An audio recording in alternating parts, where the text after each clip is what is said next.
Welcome to Shashi logs Kannada.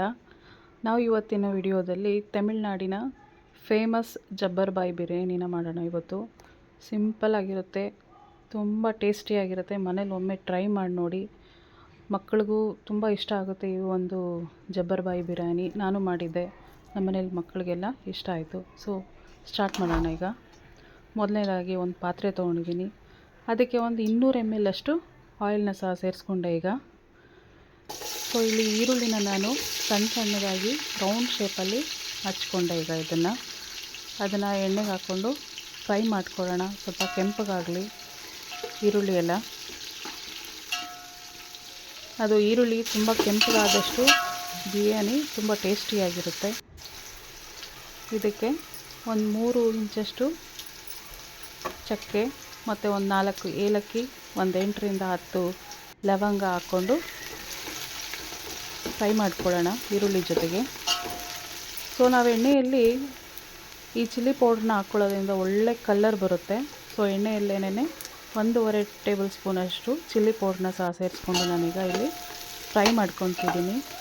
ಎಣ್ಣೆಯಲ್ಲೇ fry ಮಾಡ್ಕೊಳ್ಳೋದ್ರಿಂದ ಒಳ್ಳೆ colour ಬರುತ್ತೆ. ನಾವಿಲ್ಲಿ ಸೊ ಕಲರ್ ಚೆನ್ನಾಗಿ ಬರ್ತಿದೆ. ಈಗ ಹೀಗೆ ಫ್ರೈ ಮಾಡ್ಕೊಳ್ಳೋಣ, ಈರುಳ್ಳಿ ಎಲ್ಲ ಚೆನ್ನಾಗಿ ಸಾಫ್ಟ್ ಆಗಲಿ. ಸೊ ಹಾಗೆ ಕಲರ್ ಸಾಕಾಗಲಿಲ್ಲ ಅಂತಂದರೆ ಕಾಶ್ಮೀರಿ ಚಿಲ್ಲಿ ಪೌಡ್ರನ್ನ ಸಹ ಆ್ಯಡ್ ಮಾಡ್ಕೊಳ್ಬೋದು. ಕೆಮಿಕಲ್ ಕಲರ್ಗಿಂತನೂ ಇದು ಬೆಟರ್ ಆಪ್ಷನ್ ಅಂದ್ಕೊಳ್ತೀನಿ. ಕಲರ್ಫುಲ್ಲಾಗಿರುತ್ತೆ ಬಿರಿಯಾನಿ ಅಂತನೂ. ಸೊ ಇದನ್ನು ಎಣ್ಣೆಯಲ್ಲೇ ಫ್ರೈ ಮಾಡ್ಕೊಳ್ಳೋಣ, ಒಳ್ಳೆ ಕಲರ್ ಬರ್ತಿದೆ. ಈಗ ಇದಕ್ಕೆ ಒಂದು ಹಿಡಿಯಷ್ಟು ಪುದೀನನ ಸಹ ಹಾಕ್ಕೊಂಡು ಫ್ರೈ ಮಾಡ್ಕೊಳ್ತಿದ್ದೀನಿ. ಹಾಗೆ ಕೊತ್ತಂಬರಿ ಸೊಪ್ಪು ಸಹ ಒಂದು ಹಿಡಿಯಷ್ಟು ಹಾಕ್ಕೊಂಡು ಫ್ರೈ ಮಾಡ್ಕೊಳ್ತಿದ್ದೀನಿ. ತುಂಬ ಮಸಾಲೆ ಅನಿಸಲ್ಲ, ಚೆನ್ನಾಗಿರುತ್ತೆ ಸಿಂಪಲ್ಲಾಗಿ. ಹಾಗೆ ಈಗ 200 ml ಅಷ್ಟು ಮೊಸರನ್ನ ಸಹ ಸೇರಿಸ್ಕೊಂಡು ಫ್ರೈ ಮಾಡ್ಕೊಳ್ತಿದ್ದೀನಿ. ಮೊದಲಿಗೆ ಮೊಸರನ್ನ ಆ್ಯಡ್ ಮಾಡ್ಕೊಳ್ಳೋದ್ರಿಂದ ತುಂಬ ಚೆನ್ನಾಗಿರುತ್ತೆ ಮಸಾಲೆ ಅಂತೂ. ಇಲ್ಲಿ ಒಂದು 4ರಿಂದ 5 ಟೊಮೊಟೊನ ಇದನ್ನು ರೌಂಡ್ ಶೇಪಲ್ಲೇ ಹಚ್ಕೊಂಡಿದ್ದೀನಿ, ಅದನ್ನು ಸೇರಿಸ್ಕೊಂಡೆ. ಒಂದು 7ರಿಂದ 8 ಹಸಿಮೆಣ್ಸಿನ್ಕಾಯಿ, ಒಂದು 3 ಟೇಬಲ್ ಸ್ಪೂನಷ್ಟು ಶುಂಠಿ ಬೆಳ್ಳುಳ್ಳಿ ಪೇಸ್ಟ್ನ ಸಹ ಸೇರಿಸ್ಕೊಂಡು ಚೆನ್ನಾಗಿ ಫ್ರೈ ಮಾಡ್ಕೊಳ್ಳೋಣ. ಚೆನ್ನಾಗಿ ಇದನ್ನು ಆಯಿಲಲ್ಲೇ ಫ್ರೈ ಆಗಬೇಕು. ಟೊಮೊಟೊ ಎಲ್ಲ ಚೆನ್ನಾಗಿ ಸಾಫ್ಟಾಗಿ ಸ್ಮ್ಯಾಶ್ ಆಗಬೇಕು ಅದರಲ್ಲೇನೆ. ಇಲ್ಲಿ ಒಂದು 2 ಟೇಬಲ್ ಸ್ಪೂನ್ ಆಗೋಷ್ಟು ಉಪ್ಪನ್ನ ಸಹ ಸೇರಿಸ್ಕೊಂಡೆ. ಇದು ಒಂದು 10 ನಿಮಿಷ ಚೆನ್ನಾಗಿ ಫ್ರೈ ಆಗಲಿ. ಇದು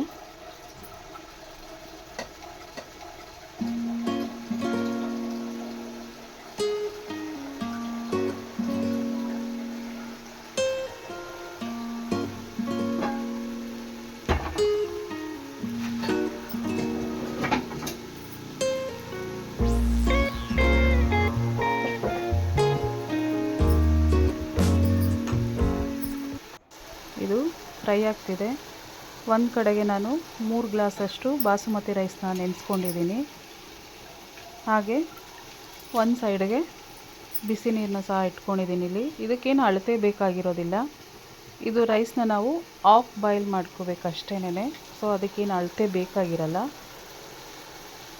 ತುಂಬ ಚೆನ್ನಾಗಿ ಮಸಾಲೆ ಎಲ್ಲ ಎಣ್ಣೆ ಎಲ್ಲ ಬಿಡ್ತಾ ಇದೆ, ಚೆನ್ನಾಗಿರುತ್ತೆ. ಈ ಒಂದು ಮಸಾಲೆಗೆ ನಾನೀಗ 1.5 ಗ್ಲಾಸಷ್ಟು ನೀರನ್ನ ಸೇರಿಸ್ಕೊತಾ ಇದ್ದೀನಿ. ನೀರನ್ನ ಸೇರಿಸ್ಕೊಂಡು ಇದು ಒಂದು 5 ನಿಮಿಷ ಚೆನ್ನಾಗಿ ಬಾಯ್ಲ್ ಆಗಲಿ. ಪ್ಲೇಟ್ನ ಮುಚ್ಚಿಡ್ತಾ ಇದ್ದೀನಿ. ಚೆನ್ನಾಗಿ ನೀರೆಲ್ಲ ಕುದ್ದಿದೆ. ಈಗ ಚೆನ್ನಾಗಿ ಮಸಾಲೆನ ಎಲ್ಲ ತಿರುಕೊಡೋಣ ಒಂದ್ಸಲಿ. ಈ ಒಂದು ಟೈಮಲ್ಲಿ ಚಿಕನ್ನ ಆ್ಯಡ್ ಮಾಡ್ಕೊಳ್ಳೋಣ. ಈಗ ನಾನು 1 kg ಚಿಕನ್ನಷ್ಟು ಸ್ಕಿನ್ ಔಟ್ ಚಿಕನ್ನ ತೊಗೊಂಡಿದ್ದೀನಿ. ಆ ಚಿಕನ್ನ ಇಲ್ಲಿ ಆ್ಯಡ್ ಮಾಡ್ಕೊತೀನಿ. ಈಗ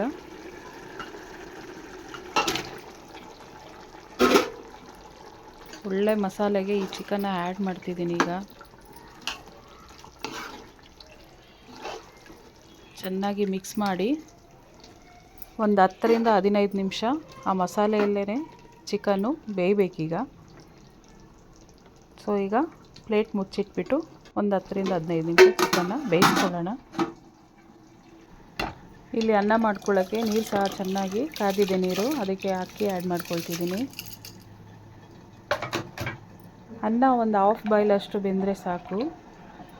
ಚೆನ್ನಾಗಿ ಒಂದ್ಸಲ ತಿರುವು ಕೊಟ್ಬಿಟ್ಟು ಅದಕ್ಕೆ ತಕ್ಕನಷ್ಟು ಉಪ್ಪನ್ನ ಹಾಕ್ಕೊಳ್ಳೋಣ. ಒಂದೂವರೆ ಟೇಬಲ್ ಸ್ಪೂನಷ್ಟು ಉಪ್ಪನ್ನ ಸೇರಿಸ್ಕೊಂಡೆ ಇಲ್ಲಿ.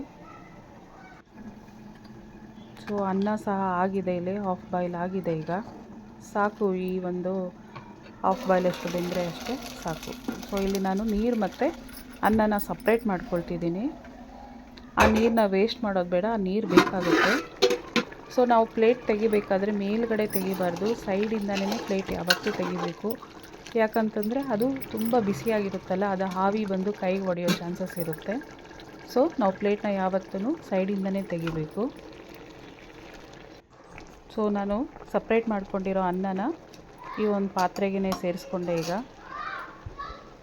ಈಗ ದಮ್ ಕಟ್ಟೋ ರೀತಿಯಲ್ಲಿ ಮೇಲೆ ಮಾತ್ರ ಆ್ಯಡ್ ಮಾಡ್ಕೋಬೇಕು, ರೈಸ್ನ ಮಿಕ್ಸ್ ಮಾಡ್ಕೋಬಾರ್ದು.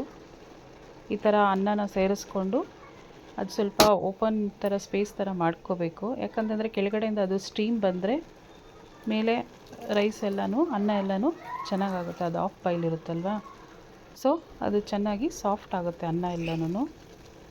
ಆ ಬಿಸಿ ನೀರನ್ನ ತಗೊಂಡು ಅದು ಅನ್ನ ಫುಲ್ ಕವರ್ ಆಗಬೇಕದು, ಅಷ್ಟರ ಮಟ್ಟಿಗೆ ನೀರು ಹಾಕ್ಕೊಂಡು ಫುಲ್ ಕವರ್ ಆಗಿ ಇಡಬೇಕು. ಈ ರೀತಿಯಾಗಿ ಅದು ಮೇಲೆ ನೀರು ಇರಬೇಕು, ಆ ಥರ ಫುಲ್ ನೀರು ಹಾಕಿ ಇಡಬೇಕಾಗುತ್ತೆ.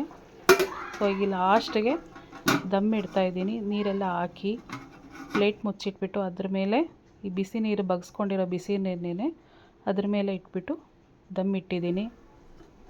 ಒಂದು 15 ನಿಮಿಷ ದಮ್ ಇಟ್ಟರೆ ಒಳ್ಳೆ ಬಿರಿಯಾನಿ ಮಾತ್ರ ಸೂಪರಾಗಿರುತ್ತೆ. ಸೊ ಈಗ ಪ್ಲೇಟ್ನ ತೆಗಿಯೋಣ. ವಾವ್, ಸಖತ್ತಾಗಿ ಬಂದಿದೆ.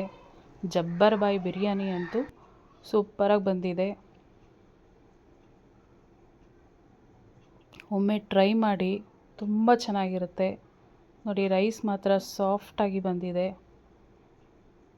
ಇದು ಆರ್ದಷ್ಟು ರೈಸು ಸ್ವಲ್ಪ ಇನ್ನು ಉದುರಾಗುತ್ತೆ.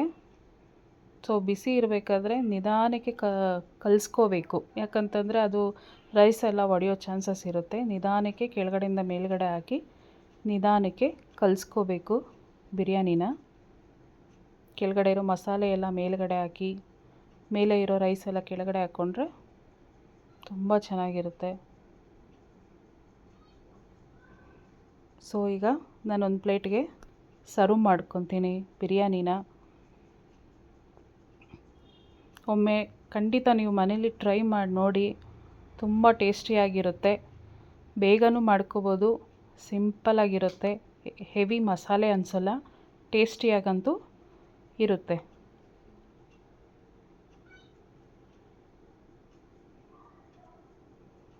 ಇದಾಗಿತ್ತು ನನ್ನ ಇವತ್ತಿನ ವಿಡಿಯೋ. ನಿಮ್ಮೆಲ್ಲರಿಗೂ ಇಷ್ಟ ಆಗುತ್ತೆ ಅಂದ್ಕೊತೀನಿ. ಸೊ ಒಮ್ಮೆ ಟ್ರೈ ಮಾಡಿ ಮನೇಲಿ. ನಿಮ್ಗೆ ಏನು ಅನಿಸುತ್ತೋ ಅದನ್ನು ನನಗೆ ಕಮೆಂಟಲ್ಲಿ ತಿಳಿಸ್ಕೊಡಿ. ಚಿಕನ್ ಎಲ್ಲ ತುಂಬ ಚೆನ್ನಾಗಿ ಬೆಂದಿದೆ. ಸೊ ನನ್ನ ಚಾನಲ್ನ ಸಬ್ಸ್ಕ್ರೈಬ್ ಮಾಡೋದು ಮಾತ್ರ ಮರಿಬೇಡಿ, ಸಬ್ಸ್ಕ್ರೈಬ್ ಮಾಡ್ಕೊಳ್ಳಿ. ಹೀಗೆ ನನ್ನ ವಿಡಿಯೋದಲ್ಲೇ ಒಳ್ಳೊಳ್ಳೆ ಫುಡ್ ರೆಸಿಪಿನ ನಿಮಗೆ ತಿಳಿಸ್ಕೊಡ್ತೀನಿ. Okay, take care, thank you, bye bye.